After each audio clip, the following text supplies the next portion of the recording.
I wanted to give a brief overview on saving processes inside of GibsCAM. Being able to save processes is a really huge way to save time when you're doing the same type of programs over and over again.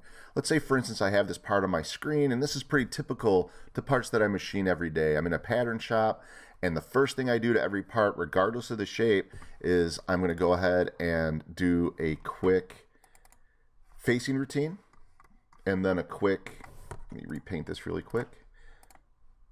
I do a quick facing routine, and then I do just a quick roughing routine.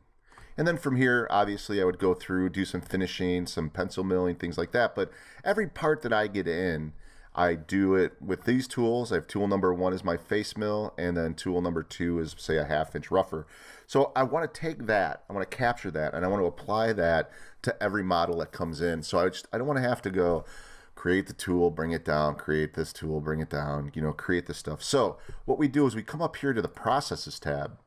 So here you can see we have Save, Load, or Set Directory. So I'm going to go ahead and I'm going to save this process. And it says, okay, I'm just going to save it to my desktop for now. And I'm going to call this Initial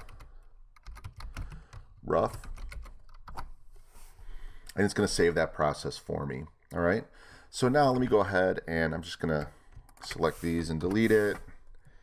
So I'm going to pretend like I'm starting from scratch here, right? I just bring this part in and I want to go ahead and apply those. So I'm going to say processes. I'm going to load a process and I'm going to come down to this PRC file and I'm going to open that up. And you can see when I open that up, it automatically pulls up these processes. I'm going to go ahead and select my model and hit do it.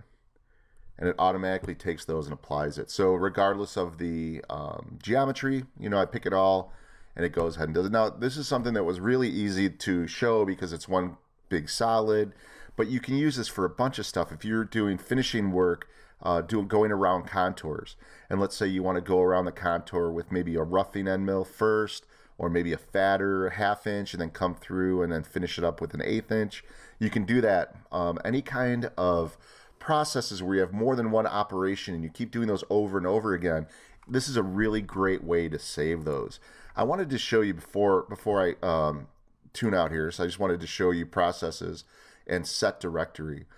What this will do is this will set the directory where you save and where you can get those processes. So you can actually save it to a specific file, so every time you update Gibbs, it doesn't overwrite them. You can save them to your C drive, your documents, somewhere where you can get them all the time. So if you have any questions about creating processes, please feel free to reach out to your reseller or give GibsCAM technical support a call. Thank you.